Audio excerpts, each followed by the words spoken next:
Graça e paz, irmãos. Amém. Então, estamos aí na segunda e última mensagem.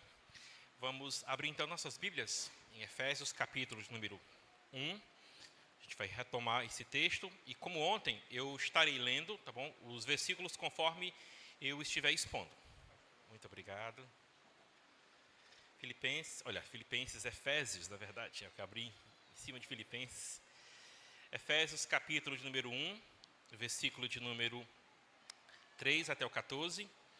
Hoje, conforme vocês podem acompanhar, já aqui na projeção, vou pegar então esse nosso tema, o louvor e a adoração, e vou estar expondo como se fosse em um subtema, que é este: a música da eternidade, louvor como chamado e não como estilo. Ontem eu falei para vocês que a nossa identidade vem antes do nosso talento. E simplesmente pelo fato de ser uma música que tenha boa melodia, tá bem? Não significa necessariamente que é uma música que louva ao Senhor.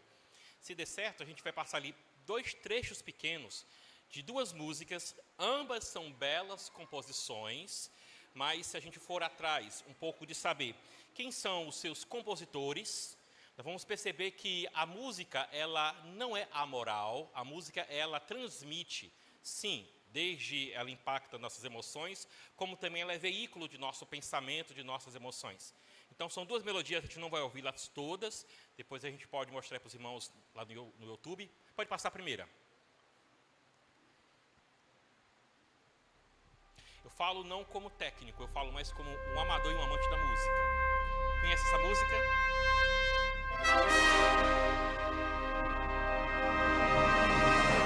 Olha a sua execução. Música de suspense, né? Parece.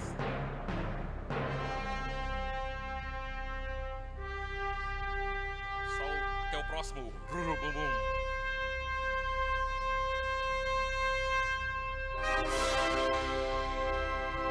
pausa. Ouviu essa? Pronto. Essa música foi composta por Richard Strauss, baseado na filosofia ateísta e materialista de Friedrich Nietzsche. Nietzsche era um descendente de pastores, era de família cristã, mas renegou a sua fé. E nos seus escritos ele combate a fé cristã, ele combate o Cristo, bom, que sua família amava. E embora essa música, né, composta pelo Richard Strauss, não seja totalmente ligada à filosofia de Nietzsche, tá bom? Ela pega esses pontos. O homem como centro de todas as coisas. Deus está morto, é daí que vem o nome do filme, que você já deve ter assistido. Bom, então o homem, ele é o super-homem que não precisa da muleta da fé, não precisa de um Deus para dar razão para ele viver. A música é linda, a técnica é perfeita, mas a filosofia que ela transmite não glorifica o nome do nosso Deus. Diferente da outra música, que eu também mencionei ontem.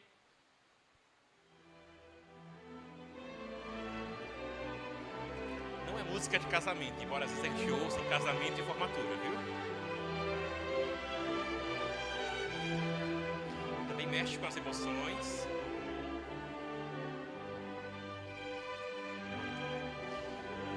Já começa pelo nome da música, Jesus, a Alegria dos Homens. Composta, tá bom, por Johann Sebastian Bach, isso lá pelo século XVIII, e foi uma das músicas mais passadas pela rádio BBC de Londres durante a Segunda Guerra Mundial. Junto com as palestras de C.S. Lewis, que deram origem ao livro chamado Cristianismo Puro e Simples, essa melodia ela era tocada quase que toda hora, quase todos os dias, durante a Segunda Guerra Mundial, porque a música trazia paz, não apenas pelo arranjo, pela sua composição, mas também por aquilo que ela significa. Jesus, alegria dos homens. Então, vejam aí que a nossa identidade, ela deve anteceder ao nosso talento. Não basta ter talento como Richard Strauss, tem que ter identidade cristã como Johann Sebastian Bach. Certo? Então, é um pouco disso que nós precisamos tocar. E vai ter uma outra melodia que eu quero mostrar para vocês ao decorrer aqui da nossa, tá bom, pregação. Mas passemos logo, então, para a nossa introdução. Então, vejam que a música no reino de Deus, ela não é uma arte qualquer. É instrumento de guerra, é instrumento de intercessão, de cura e de proclamação.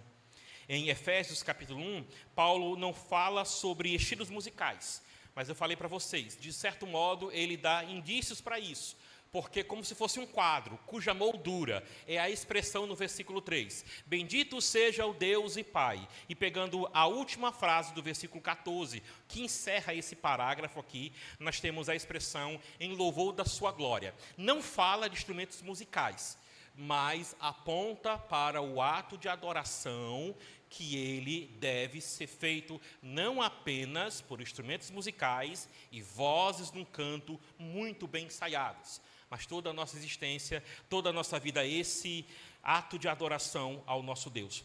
Então lembre disso, embora Paulo não fale aqui sobre estilos musicais, ele fala sobre um propósito eterno, glorificar a Deus com tudo o que nós somos. Algo que sabemos que faremos no céu é que, na nova terra, porque não viveremos para o céu, um céu para sempre, haverá um novo céu e uma nova terra, a nova Jerusalém vai descer aqui para essa terra restaurada, e nela nós o louvaremos, e nela nós também o serviremos para toda a eternidade. Então, pegando o texto que é Efésios, capítulo de número 1, versículo de número 3 até o 14, eu quero destacar com vocês agora o versículo de número 9, bom, onde dele podemos tirar essa lição. Lembra que a música da eternidade é aquela que nós estamos aprendendo hoje na nossa salvação. E lembra que o louvor é um chamado e não um estilo, bom? Então, nós devemos olhar para o louvor como um ato de chamado de Deus para nós o adorarmos, e isso é fruto da revelação que nós recebemos de Deus. Leiamos, por gentileza, Efésios, capítulo de número 1, versículo de número 9. Desvendando-nos o mistério da sua vontade, segundo seu beneplácito, sua boa vontade, o seu bom prazer, que ele propôs em Cristo. Então, nós ouvimos no final do versículo 7 sobre a riqueza da glória de Deus, mediante a qual temos a redenção dos nossos pecados, e essa riqueza da graça dele, o próprio Deus derramou sobre nós de uma maneira abundante, e essa graça tão rica que ele derramou sobre nós de maneira abundante, abriu para nós os olhos e para toda a humanidade um mistério, algo desconhecido no Antigo Testamento. Na linguagem do Novo Testamento, mistério é utilizado não tanto para esconder, mas quando o mistério é falado, é algo que, sim, os homens não conhecem, se Deus não intervir. Então, a ênfase dada quando o mistério é apresentado era algo desconhecido, mas algo que Deus trouxe à luz e nos mostrou e nos apresentou. Então, em lugar de dizer que isso que está sendo falado aqui é para um grupinho seletivo, ou um grupo escondido, ou uma seita, Paulo está dizendo que essa é a mensagem que deve ser proclamada em todos os cantos da terra, que a graça rica de Deus, ou a riqueza da sua glória, foi derramada por ele de modo abundante, nos fazendo conhecer esse mistério, o mistério da sua vontade, no qual ele quer que em Cristo toda a sua boa vontade, todo o seu prazer sejam reconhecidos por cada um dos homens que assim confessarem a Cristo como Salvador.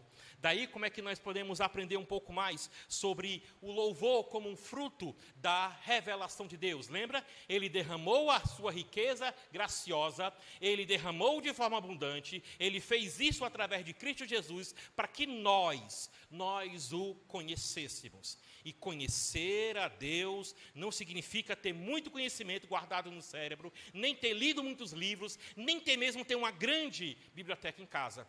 Conhecer a Deus, segundo é nos falado em João, capítulo 17, versículo número 3. E a vida eterna é esta, que conheçam a Ti como o único Deus verdadeiro e a Jesus Cristo, a quem o Senhor enviou.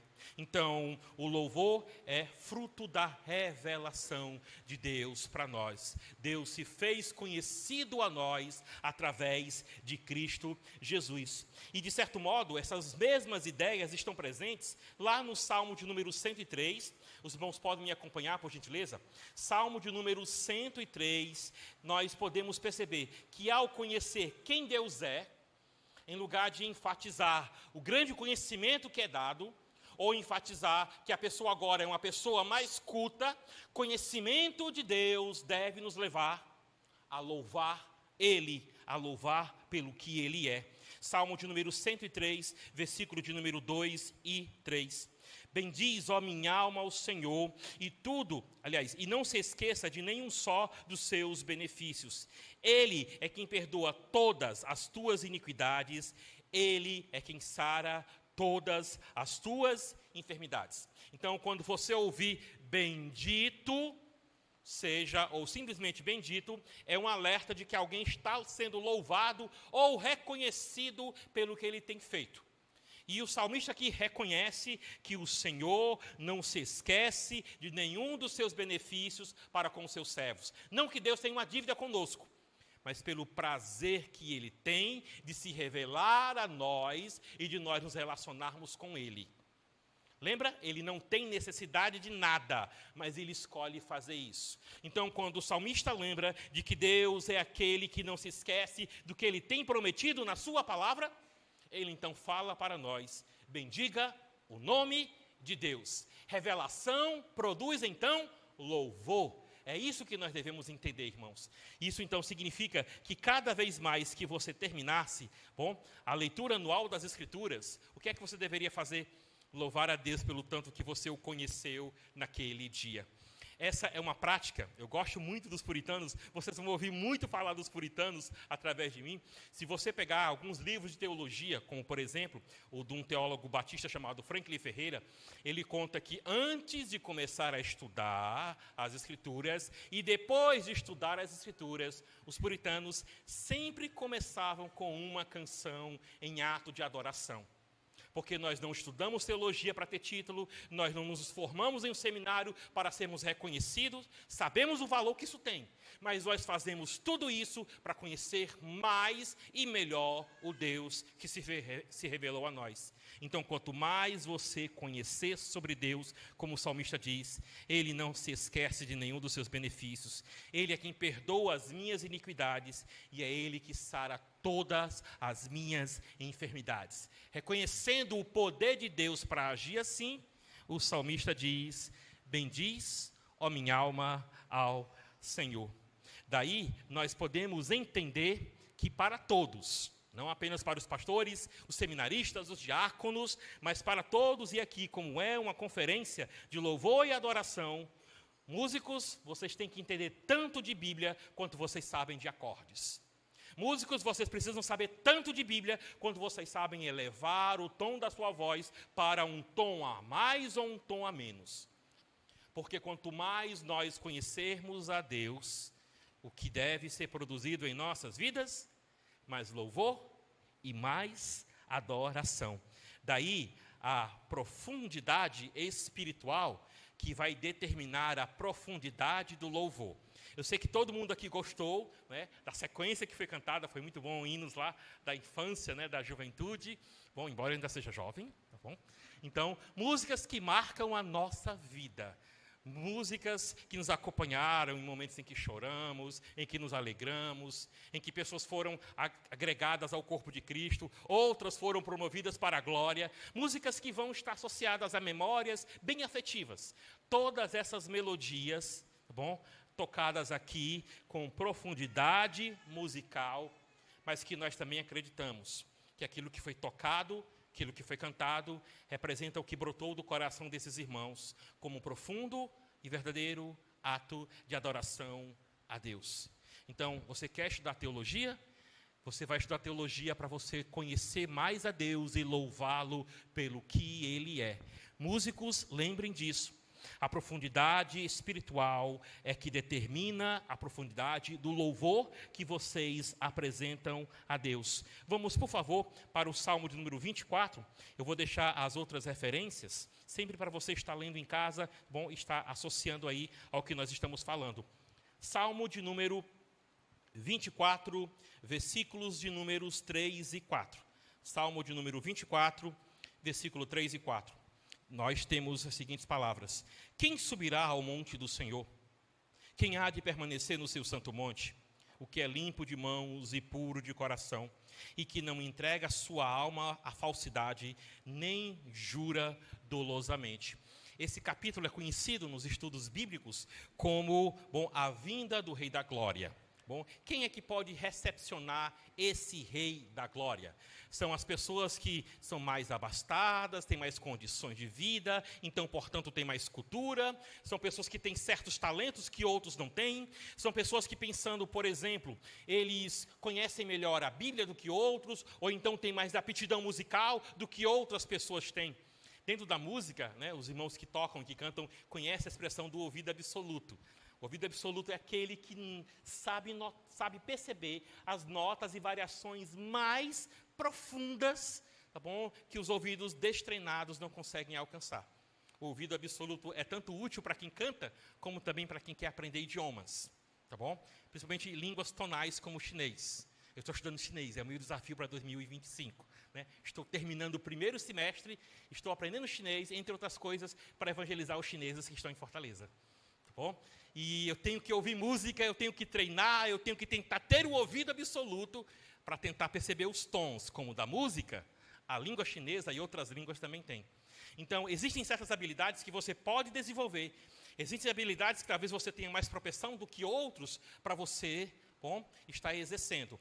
Mas lembra, o que deve marcar a verdadeira adoração e quão profunda ela é diante de Deus, não é a técnica, embora ela tenha o seu lugar. É a sua identidade como filho de Deus. É o seu relacionamento com Ele. Esse salmo, ele faz certas perguntas que nós já sabemos as respostas. Quem é que pode comparecer perante Deus?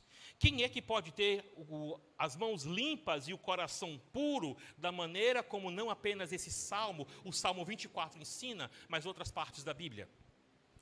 Ninguém pode chegar a esse nível de santidade se Deus não trabalhar na sua vida, se Deus não se revelar. É por isso que nós marcamos profundamente que o louvor é um ato que decorre, que brota da revelação que nós temos de Deus. É isso que Paulo está dizendo aqui em Efésios capítulo número 1, versículo número 9, quando ele diz: nós temos desvendado na nossa frente o mistério da vontade de Deus, segundo o seu prazer que ele propôs em Cristo. E o que é que vamos fazer se reconhecemos isso? Lembra que esse parágrafo começa dizendo: bendito seja o Deus, e ele termina dizendo: para o louvor da sua glória. O Espírito Santo e Paulo já deixaram dicas do que fazer quanto mais você conhecer a Deus. Louve o seu nome. Dobre os seus joelhos em oração. Se você não puder ficar de joelhos, na posição em que você puder ficar, louve a Deus e reconheça que o louvor que brota dos seus lábios é o louvor que é fruto da revelação que Deus nos deu através de Cristo Jesus. E o louvor, passando agora para o segundo ponto, outra lição que podemos aprender, lembra o subtítulo que nós colocamos? A música da eternidade, louvor como chamado, não como estilo. Fomos chamados para louvar, reconheça. O louvor é algo que brota da revelação de Deus para você. Agora, lembre disso, o louvor tem Deus como verdadeiro público. Embora nós cantemos, embora nós toquemos, para que os irmãos nos acompanhem aqui, e como eu falei ontem, tanto essa plataforma está acima, como também esse local está aqui, não para destacar o dirigente do culto, não para destacar os cantores, os tocadores, não para destacar o pregador, mas para mostrar o que é o centro do nosso culto. O Deus que se revela através da sua palavra, e o Deus que através dessa revelação nos capacitou a compor música para que o seu nome seja engrandecido. Então nós viemos aqui, até cantamos, só para louvar ao Senhor. Reunimos aqui só para louvar o Senhor. Então, quanto à questão de louvar o Senhor, deixe-me mostrar uma música, tá bom? Eu não consegui nas minhas pesquisas identificar se essa pessoa, ela é uma convertida ou não ao Senhor nosso Deus. Mas pode colocar a terceira música? É onde eu vou descobrir onde estão os nerds da igreja, com essa música aqui, tá bom? Vou olhar para as carinhas, se você assistiu ou não essa série.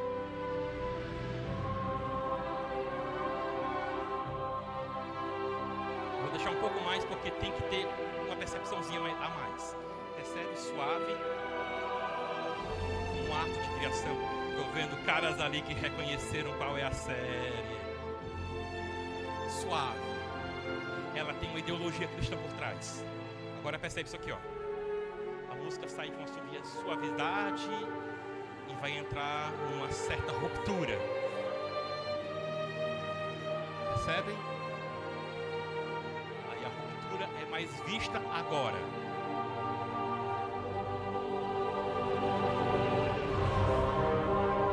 Viram que os instrumentos mais suaves sumiram e agora os mais graves estão presentes? Pode pausar. Então, os instrumentos mais suaves vieram em tons mais suaves, depois vieram instrumentos mais graves, deram uma certa ruptura, trazendo para nós que parece que uma certa ordem foi quebrada.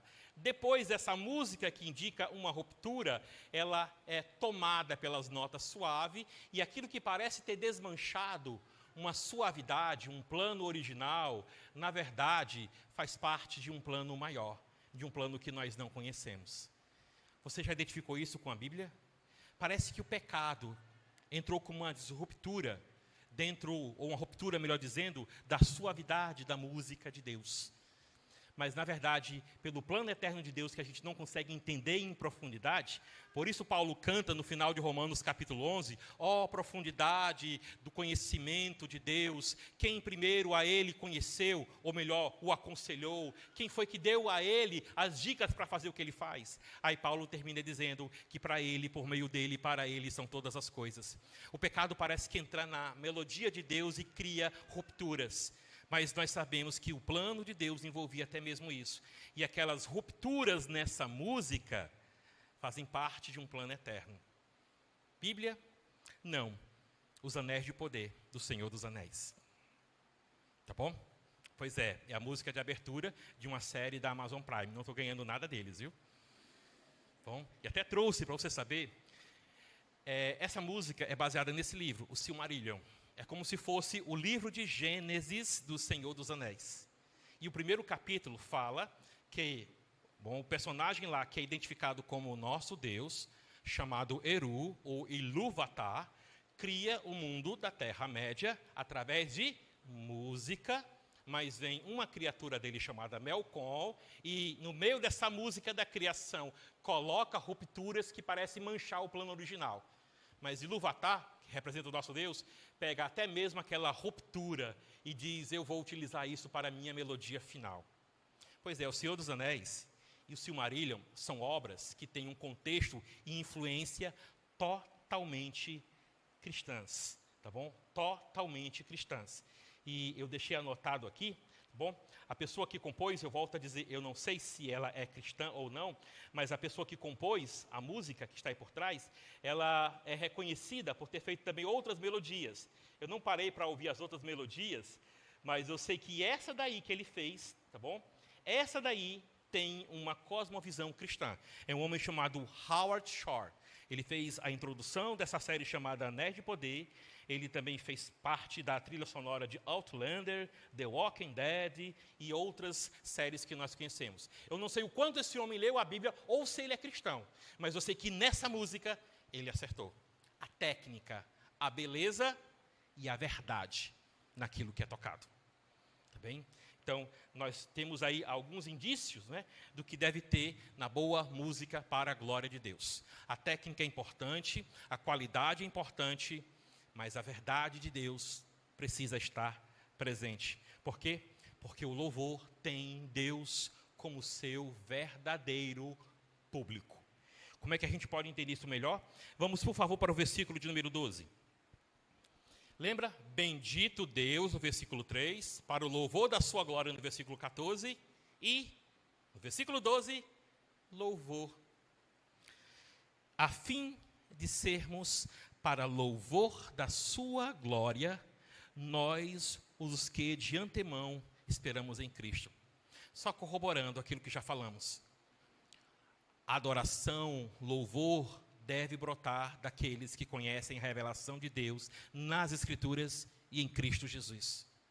E quando a gente entende que fomos salvos para adorar, salvos para louvar o nome de Deus, nós tanto temos o bom que está nos indicando para onde ir, bom, e aquilo que devemos fazer e como fazer diante de Deus como ato de adoração. Ele é que veio para cá para assistir o culto. Ele é que veio para cá para ser reverenciado, porque Ele é o verdadeiro público que nós alcançamos aqui com o nosso louvor. Isso nos faz lembrar de passagens como essas, já que nós fomos tanto para os livros de Salmos, vamos agora para o livro de 1 Crônicas, capítulo de número 29, versículo de número 11. E não sei se com essa referência, mas eu sei que com aquilo que essa referência fala, e outras referências da Bíblia, quando Paulo escreve, movido pelo Espírito Santo, o texto de Efésios, capítulo 1, versículo 3 ao 4, Paulo tem na sua mente que fomos criados para o louvor dele. Fomos chamados, redimidos, fomos selados, que a adoração, ela brota daqueles que receberam a revelação de Deus, que a adoração, o louvor, reconhecem Deus como verdadeiro público. Então, em 1 Crônicas, capítulo de número 29, versículo de número 11, em uma oração Davi diz: Teu, Senhor, é o poder, a grandeza, a honra, a vitória e a majestade, porque Teu é tudo quanto há nos céus e na terra, Teu é o reino e Tu te exaltastes por chefe sobre todos. Bom, como é que a gente percebe que Deus está como centro aqui? Olha quantas vezes ele menciona Deus pelo seu nome, ou usando os pronomes para Deus. Começa teu, é de Deus, Senhor. Depois ele vai dizer teu, é tudo quanto há teu. Depois ele diz teu, aí chama o nome Senhor. Aí ele fecha dizendo, tu te exaltastes. Deus não louva ninguém a não ser Ele mesmo. Porque se Deus louvasse alguém, fora Ele, Ele estaria adorando alguém. Quem é que deve ser adorado? Só Deus. Então, Ele louva o seu próprio nome, isso não é egoísmo. Isso é direcionamento para o verdadeiro louvor, para aquele que é o único digno em toda a existência, em todo esse universo, em todo o mundo físico e mundo espiritual. É o único que merece louvor. Então, Davi, em uma oração, está apontando o que Paulo está dizendo lá em Efésios, capítulo número 1, versículo número 12. Foi para o louvor da sua glória que Ele realizou tudo através de Cristo Jesus, para que nós o louvássemos, para que nós o engrandecêssemos. Bom, outra ideia que podemos perceber daquilo que Paulo nos ensina em capítulo 1, versículo 12 de Efésios é isso, que o foco do louvor não é a plateia, nem o palco, o foco é o trono de Deus. Então vamos agora para Apocalipse, capítulo de número 4. Versículos de números 10 e 11.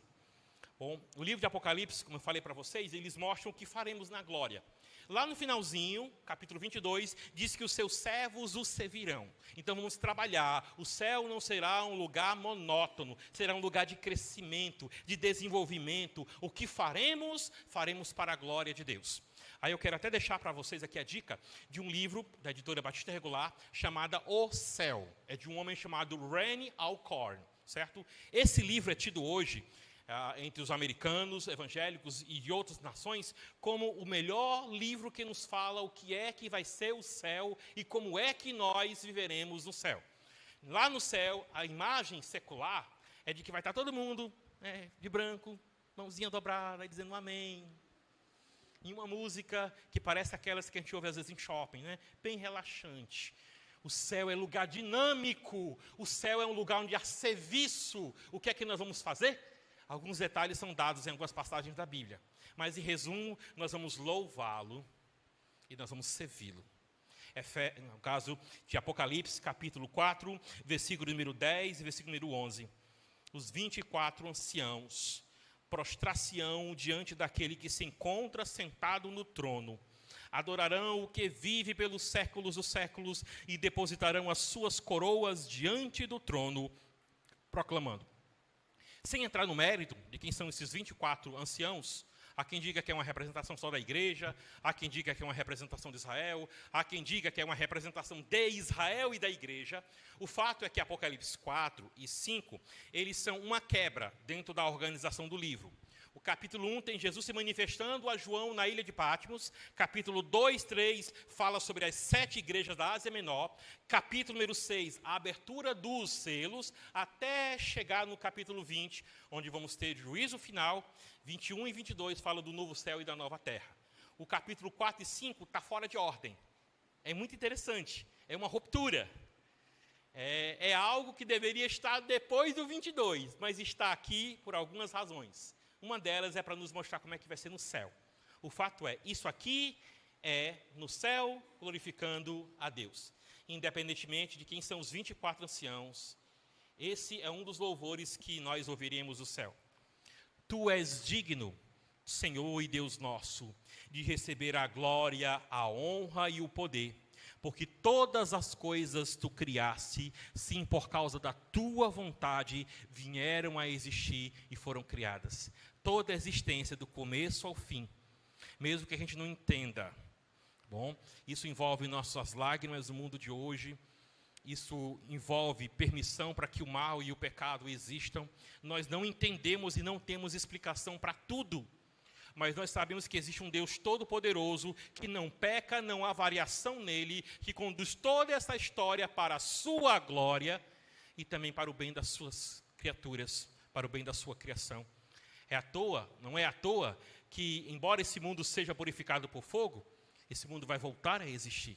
O destino final dos crentes não é o céu. O destino final dos crentes é a nova terra e o novo céu, onde a nova Jerusalém, que está nos céus, vai descer para a terra.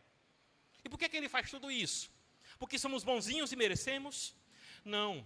Porque nós, através disso, aprendemos que ele deve ser louvado. E conforme nós dizemos aqui, o foco do louvor não é esse palco, o foco do louvor não são vocês, a plateia, ou o público, ou a congregação que está ouvindo, mas o foco da adoração que eu e você devemos expressar é o trono e aquele que está sentado sobre o trono. É por isso que nós somos salvos. O louvor, então, é algo que naturalmente deve brotar da minha e da sua vida. Porque é fruto da revelação. E porque tem Deus como centro do culto. Diante do que Paulo está falando para nós também podemos entender de que o centro não é a nossa expressão artística, mas é a presença gloriosa de Cristo aqui, entre aqueles que o creem. Vamos, por favor, para o texto de Mateus capítulo 18, sei que todo mundo sabe e conhece quase que de cor o trecho lá de Isaías capítulo 6. Mateus capítulo de número 18, versículo de número 20. Antes de tudo, vamos contextualizar esse texto.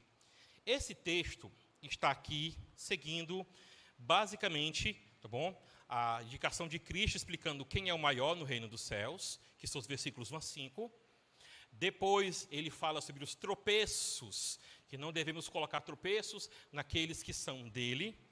Ele vai ensinar sobre a ovelha perdida, e nesse contexto de ovelha perdida, Jesus insere para nós o que devemos fazer com os irmãos que caiam em pecado e não se arrependam. É nesse contexto que nós encontramos o que nós lemos no versículo 20. Então, começa o versículo 15, é o contexto mais próximo. Se teu irmão pecar contra ti, no contexto de irmãos pecando e se arrependendo, e no contexto de irmãos pecando e não se arrependendo. Então, o contexto não é adoração. Eu sei, eu fui ensinado assim quando criança, e sei que as pessoas que me ensinaram com a maior boa vontade. Mas o contexto desse versículo, onde estiverem 2 ou 3 reunidos no meu nome, ali estou no meio, é num daqueles momentos que a gente acha mais difícil na vida cristã, em que temos que disciplinar os nossos irmãos. Quando a igreja, guiada pelo Espírito Santo, guiada pela palavra, ela executa a disciplina sobre aqueles que não se arrependem dos seus pecados, Jesus está no meio. Bom, esse é a explicação do texto dentro do seu contexto. Mas aí a gente tem aplicações. A aplicação direta é que quando a igreja é em casos em que precisa disciplinar membros rebeldes e ela está em comunhão com Deus, guiado pelo Espírito Santo e pela palavra, Jesus está presente no meio daqueles que executam a disciplina. O que é que a gente aprende nesse versículo em relação à participação de Jesus em outras partes? Bom, a gente aprende primeiramente lá em Mateus capítulo 1, que um dos nomes de Jesus é que marca o que ele faz conosco. O nome dele é Emanuel, ele está presente na nossa salvação. O evangelho de Mateus termina com uma outra frase Emanuel. Não aparece o nome, mas diz o que é que significa Emanuel. Na famosa frase de Cristo, quando ele diz, eis que estou convosco todos os dias. Você percebe o que é que Mateus está fazendo? No capítulo 1 ele diz, estou com vocês para vos salvar. No versículo lá, capítulo 28, versículo 19 ao 20, eu estou com vocês quando vocês anunciam meu nome entre as nações. E Jesus está dizendo, eu estou no meio de vocês quando é preciso disciplinar um dos meus servos. A presença de Cristo em todas as horas, seja nas horas mais difíceis, seja na hora de proclamar a salvação, seja na hora do culto, a aplicação que fazemos aqui é, por que é que você está aqui? Por causa de quem você está aqui?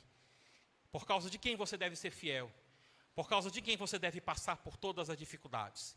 E quem é que sempre te estende a mão, mesmo quando você falha? É aquele que deve ser louvado nesse ambiente em toda a sua existência. Deus, através de Cristo Jesus. Deus, através da representação do trono. Deus, através do que Ele faz em nossas vidas.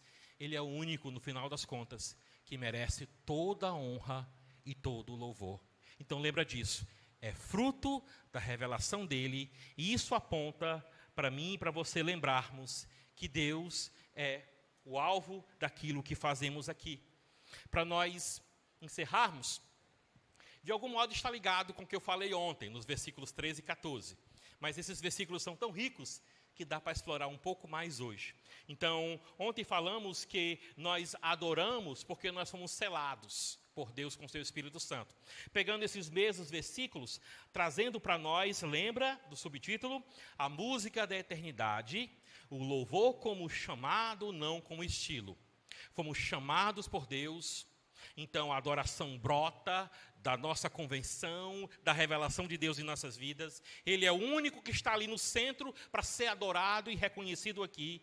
E nós aprendemos também isso, que o louvor verdadeiramente espiritual, ele vem de nossa relação com o Espírito Santo. Eu sei que aquelas músicas que eu mostrei para vocês, bom, se você, sem saber da história, ouvir mais uma vez, assim falou Zaratustra, você vai sentir, rapaz, realmente essa música cria em nós uma expectativa, mexe um pouco com as nossas emoções.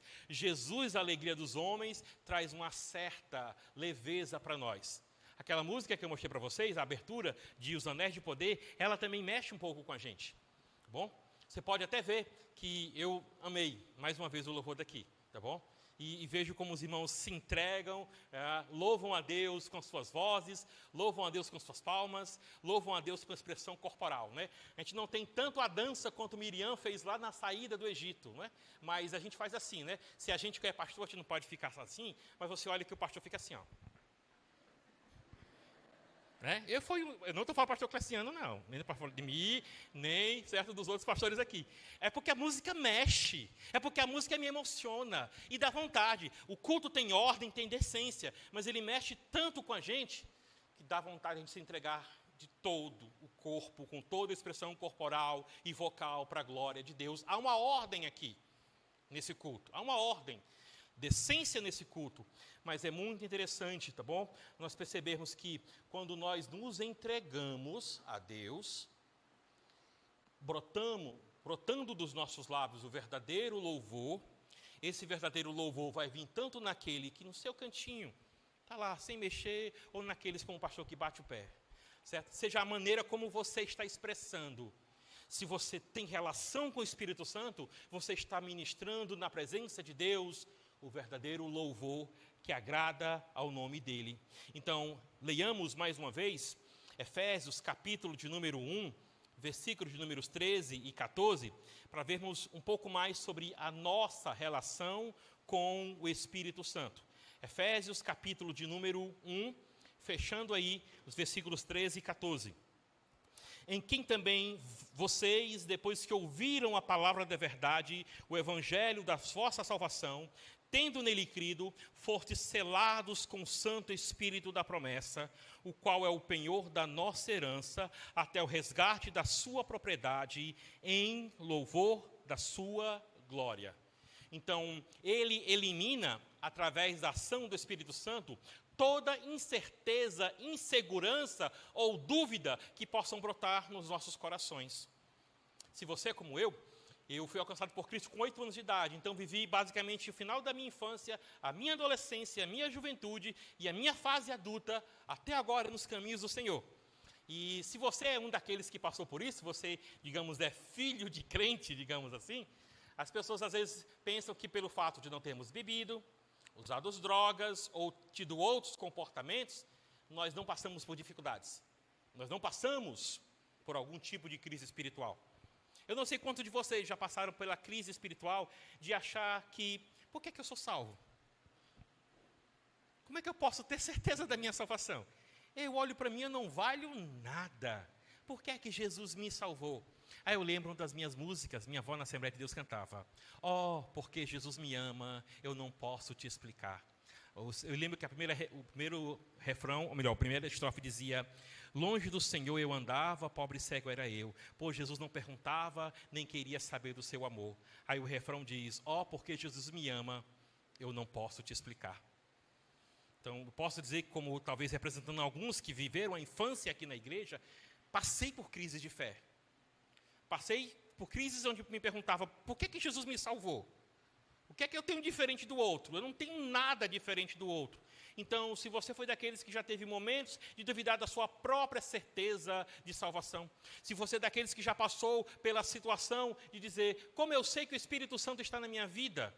Será que por eu passar por isso eu sou menos, ou melhor, mais pecador do que outros? Não. Por favor, vamos comigo, juntos, até a primeira carta de João, em um dos versículos que o Espírito Santo, através de um livro sobre culto doméstico, eu tenho esse livro hoje, era emprestado da minha tia, depois eu cresci, comprei ele para mim, um dos versículos que o Espírito Santo mais usou no meu coração, para dizer que eu sou filho de Deus. 1 João capítulo 3, versículo 19.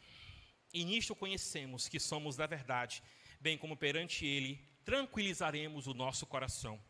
Pois se o nosso coração nos condena ou acusa, como diz algumas traduções, certamente Deus é maior do que o nosso coração e conhece todas as coisas. Amados, se o coração não nos acusa ou não condena, temos confiança diante de Deus." Em outras palavras, o texto assim, que parece que alguns na caminhada cristã passam por essa crise e parece que outros não passam. Os que não passam, lembrem, é a confiança em Deus que te preserva assim.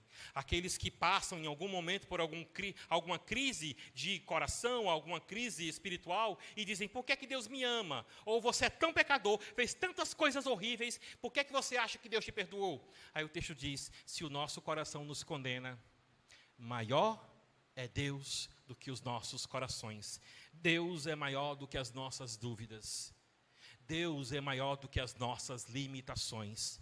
Deus é aquele que, através do seu Espírito Santo, trabalha em nossas vidas, nos dando a certeza de que nós somos dele. Em Romanos, capítulo de número 8, um outro texto muito querido por mim, bom, que me ajudou nessas crises espirituais. Romanos, capítulo de número 8, versículo de número 16. O próprio Espírito, não é o pastor, nem teu conselheiro cristão, que vai falar tanto nisso e você vai acabar acreditando. Mas é o próprio Espírito que testifica com o nosso Espírito que nós somos filhos de Deus. Então Deus vai trabalhar em nossas vidas, tanto pelas questões emocionais que a nossa fé envolve, mas Deus também vai trabalhar em nossas vidas de uma maneira que nós, igualmente em relação às emoções, não conseguiríamos resolver sozinho. O Espírito Santo de Deus vai trabalhar na minha e na sua vida. Lembra, somos selados por Ele. Isso indica que ele tem um cuidado todo especial. Embora a linguagem seja comercial, a linguagem indica, como eu falei ontem para vocês, algo que era feito numa compra ou no aluguel de alguma coisa, quase parecido com a entrada que você dá numa compra, quase parecido com o calção que você dá em um aluguel. Deus já depositou em você o Espírito Santo para dizer: você é meu, eu te selei, eu te guardei, eu te salvei. Então percebe a importância que tem o Espírito Santo na nossa vida? Percebe como Deus trabalha em nossas vidas de maneira que nós nunca merecemos e nunca seremos capazes de retribuir em adoração aquilo que Deus faz em nossas vidas. Então lembra, o verdadeiro louvor vai vir da nossa relação com o Espírito Santo. Esse mesmo Espírito que, observando aqui o que Paulo está dizendo e outras passagens nos ensina, de que não basta cantar, nós já fizemos isso várias vezes, é preciso também ser cheio do Espírito Santo para fazer a obra de Deus. Essa é uma das expressões mais repetidas dentro do livro de Atos, mas é aqui em Efésios que mostra, você está louvando pouco, então eu acho que você não está cheio do Espírito, porque quem está cheio do Espírito louva a Deus. Aí bem rápido, não vou aqui desenvolver, porque aí é uma outra mensagem. Bom, então vamos lá. Batismo com o Espírito Santo ou no Espírito Santo é uma única vez. Somos selados uma única vez. Bem, ser cheio do Espírito é uma ação constante na vida do crente. Porque as nossas tribulações, as nossas fraquezas, as dificuldades pelas quais passamos, os nossos inimigos, o diabo, a carne e o mundo, podem nos tirar fôlego, podem nos tirar força para trabalhar, para servir a Deus, e às vezes a gente está lá desmotivado. Mas Paulo, sabendo disso, em Efésios capítulo de número 5, versículos de número 18 e 19, no mesmo livro em que Paulo nos ensina como devemos louvar a Deus com toda a vida, ele diz que uma maneira de louvar a Deus é estar sendo cheio do Espírito Santo. Em Efésios capítulo número 5, versículo 18 e 19, nós lemos: não vos embriagueis ou embriaguem com vinho, no qual há dissolução, mas enchei-vos do Espírito. Muitos comentaristas bíblicos dizem que Paulo, por escrever à igreja de Éfeso, por escrever num contexto grego, Paulo tem ali na mente algumas festas, bom, que os efésios conheciam, e ele pega aquelas festas e tira uma certa aplicação. Já que ele usa o termo do vinho, muito provavelmente Paulo está se referindo às festas dedicadas a Dionísio ou Baco, deus do vinho. E lá, dessas festas, conforme a gente pode ver aqui no nosso país, na nossa cidade, talvez na sua vizinhança, aqueles que quando bebem viram cantores. Se pelo menos cantassem alguma coisa que preste, mas vão cantar brega, nada contra brega, mas eu não gosto de brega, tá bom? E ainda vão ser desafinados, não é? Então, tá aí com a memória de alguém, teu pai, teu vizinho, alguém que faz isso? Pois é, a bebida encheu tanto a vida dele, que ele expressa uma alegria, que é passageira, que vai mostrar o tamanho do vazio que ele tem. Do mesmo jeito daqueles que cultuavam ao deus Baco, ao deus Dionísio. Se enchiam de vinho e tinham uma alegria que era passageira. Era como se Paulo estivesse mostrando, lá no passado, vocês bebiam, vocês cantavam, se enchiam de uma certa alegria que era passageira. Aí Paulo diz, mas, porém, contudo, entretanto, todavia, não se encham mais com vinho. Enchei-vos do Espírito Santo. Por quê? Porque vai trazer a verdadeira alegria e vai nos levar a praticar o seguinte: enchei-vos do Espírito Santo, versículo de número 18, vai produzir o que nós encontramos nos versículos 19, 20 e 21. Enchei-vos do Espírito Santo. E esse falando é como se nós colocássemos aí no lugar a expressão para quê? Enchei-vos do Espírito Santo para que entre vocês haja salmos. Bom, entre vocês haja entoação e louvor de coração ao Senhor com hino e cânticos espirituais. Aí eu volto a dizer, no lugar desse dando aí, nós podemos colocar para quê? Enchei-vos do Espírito Santo, para que sempre vocês deem graças a Deus Pai, por tudo, em nome de nosso Senhor Jesus Cristo.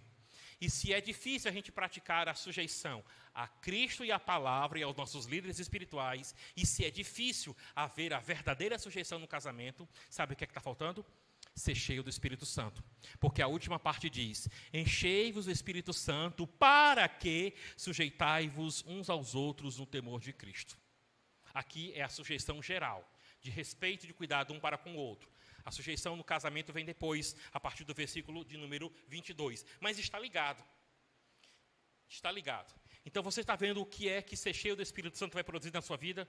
Entre outras coisas, vai produzir vontade de louvar a Deus. Então, se você não tem tido vontade de vir aos cultos, se você não tem tido vontade de louvar a Deus em casa, se o louvor é uma peça que está faltando na sua artilharia cristã, peça a Deus para lhe encher com o Espírito Santo. O Espírito Santo nos leva a adorar o nome de Deus, Pai. Por quê? Porque o louvor poderoso vai fluir de quem anda em comunhão com o Espírito Santo. Vamos lá para Romanos, estamos em Efésios, Romano bem pertinho. Entende? Que Paulo está falando então da adoração como expressão de vida, em Efésios capítulo 1. E ele, quando coloca o penhor do Espírito lá, ele está ligando essas ideias. Fomos selados com o penhor do Espírito Santo para o louvor da sua glória. Algo parecido com aquilo que ele nos fala em Romanos, capítulo de número 8, versículo de número 26 e 27. Romanos, capítulo número 8, versículo 26 e 27. Também o Espírito semelhantemente nos assiste em nossa fraqueza, porque não sabemos orar como convém. Mas o Espírito Santo, o mesmo Espírito, intercede por nós de sobremaneira, com gemidos inexprimíveis. E aquele que sonda os corações sabe qual é a vontade e a mente do Espírito, porque segundo a vontade de Deus é que ele intercede pelos santos. O texto continua a mostrar, até a gente chegar, no formato de música, certo? Essa daqui é como se fosse a introdução de uma música que talvez você já cantou na sua vida. Lembra? O Espírito nos assiste em nossas fraquezas, e o final de tudo isso vai ser o quê? É uma poesia, basicamente. Versículo de número 35. Quem nos separará do amor de Cristo? Será tribulação, angústia, perseguição, fome, nudez, perigo ou espada? Versículo 37.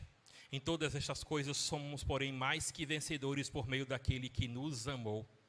Porque eu estou bem certo de que nem a morte, nem a vida, nem os anjos, nem os principados, nem as coisas do presente, nem as coisas do porvir, nem os poderes, nem a altura, nem profundidade, nem qualquer outra criatura poderão nos separar do amor de Deus que está em Cristo Jesus nosso Senhor.